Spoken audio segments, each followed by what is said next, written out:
Hi everyone, आप सब कैसे हैं? आई होप आप सब अच्छे होंगे और मन लगा के पढ़ाई भी कर रहे होंगे। दोस्तों, आज हम ललित निबंधकार में कुबेर नाथ राय को याद करेंगे।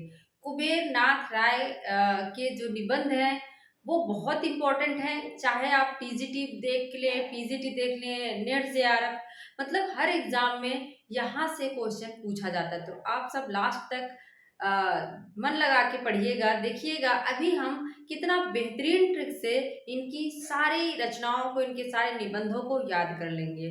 कुबेर नाथ राय जो है कैसे हैं? ये रस धर्मा ललित निबंधकार हैं। कैसे हैं ये? रस धर्मा। इनको क्या कहा जाता है कि ये रस धर्मा ललित निबंधकार हैं।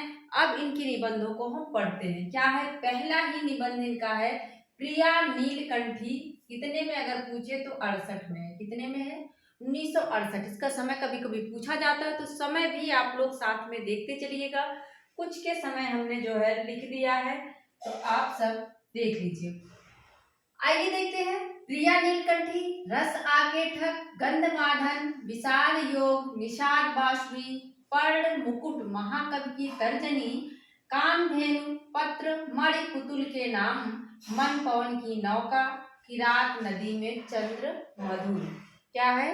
किरात नदी में चंद्र मधुर। इसके बाद इधर भी हैं, इनको भी देख लेते हैं। दृष्टि अभिसार, त्रेता का बृहद मास, मराल, उत्तर पूर्व, वाणी का क्षीर सागर, अंधकार में अग्निशिखा, आगम की नाव। आगम की नाव भी पूछा गया है। तो आप सब, अगर पहला इंपॉर्टेंट है तो लास्ट वाला भी इंपॉर्टेंट रहेगा।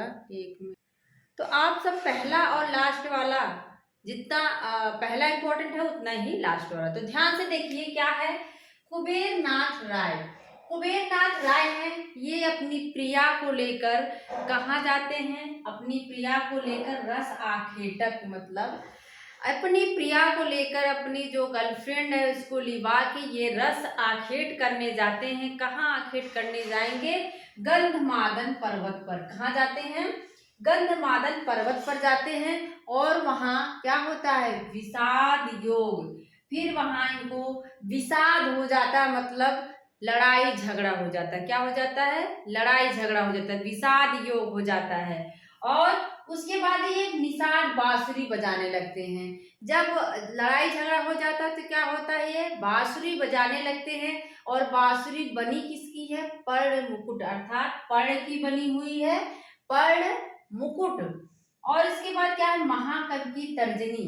बांसुरी जो है, देखो तर्जनी जो उंगली होती है, तर्जनी उसके बीच में ऐसे फंसा के बजाई जाती है। तो महाकवि की तर्जनी, बांसुरी बजाते हैं जो पर्ण की बनी है, और उसको महाकवि की तर्जनी के बीच में रखकर बजाते हैं।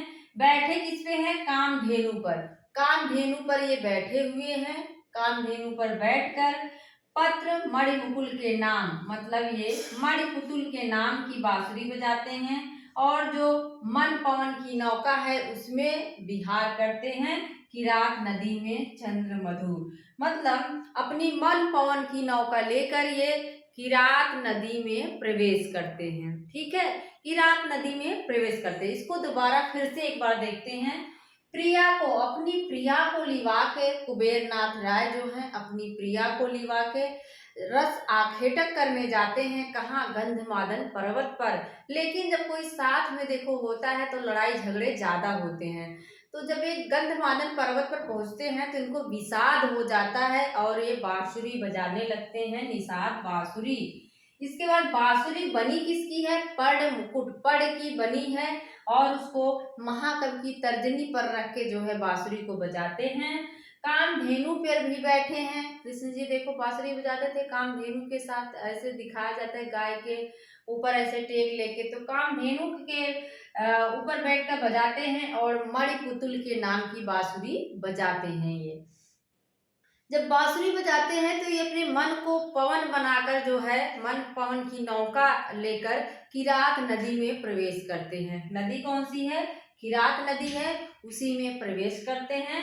और वहां दृष्टि अभिसार करते हैं। वहां देखते हैं कि ये तो त्रेता का बृहद मास है। क्या है? ये तो त्रेता का बृहद मास दिख रहा है। और उस नदी में इनको मराल भी दिखता है। मराल मतलब हंस।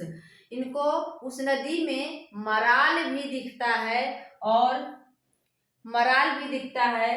क्या है, उत्तर पूर्व में वह वाणी का क्षीर सागर है। देखो, जो हंस होता है दूध पानी को अलग कर देता है, तो कहाँ रहता है वो, क्षीर सागर में है। मराल कहाँ है, क्षीर सागर में है। और अंधकार की अग्नि शिखा में उनको आगम की नाव दिखती है। अंधकार की अग्नि शिखा में उनको आगम की नाव दिखाई देती है।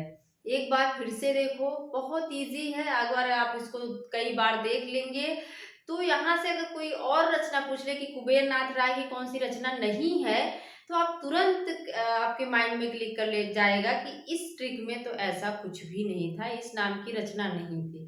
तो आप जो है बहुत ही ध्यान से इसको पढ़िएगा, देखिएगा।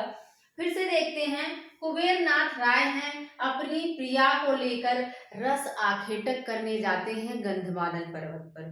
इतना तो याद हो गया। उसके बाद गंधमादन पर जब ये पहुंचते हैं तो विषाद हो जाता है। क्या हो जाता है ये, इनको विषाद हो जाता है। जब किसी को विषाद हुआ तो देखो वो बांसुरी बजाने लगता है। क्या हुआ, बांसुरी बजाने लगते हैं। और बांसुरी बनी किसकी है, पर्ण मुकुट, पर्ण की बनी हुई है, घास फूस की बनी हुई है।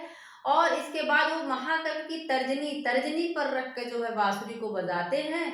और किसके नाम की, मणिपुतुल के नाम की बांसुरी बजाते हैं। फिर क्या होता है, वो जो है जो मन पवन की नौका में बैठकर किरात नदी में प्रवेश करते हैं। क्या करते हैं, कामधेनु भी है इसी में, कामधेनु भी ले लीजिएगा। किरात नदी में प्रवेश करते हैं। जब वो किरात नदी में जाते हैं तो दृष्टि अभिसार करते हैं, दृष्टि से देखते हैं। तो वहां पर क्या देखते हैं, जो त्रेता युग का, त्रेता का बृहद मास है। यहाँ पे मराल है, हंस है। और मराल क्या है, उत्तर पूर्व में है, क्षीर सागर में दिखाई देती, वाड़ी का क्षीर सागर। और अंधकार की अग्निशिखा में उनको आगम की नाव दिखती है। एकदम सिंपल सी ट्रिक है। दृष्टि अभिसार होता है जब वो किरात नदी में प्रवेश करते हैं। वहां देखते हैं कि त्रेता का बृहद मास है। यहाँ तो मराल है और मराल उत्तर पूर्व में, उत्तर दिशा में है। और वो कहाँ है, वाड़ी के क्षीर सागर में। मराल कहाँ है, क्षीर सागर में है। और अंधकार की अग्निशिखा में उनको आगम की नाव दिखाई देती है। एकदम आसान सी ट्रिक है, इसको आप कई बार देखिएगा। एकदम कुबेर नाथ की राय की जो निबंध है वो रट जाएंगे। मेरा पूरा वीडियो देखने के लिए आप सभी का बहुत बहुत धन्यवाद। मिलते हैं अगले वीडियो में। Thank you.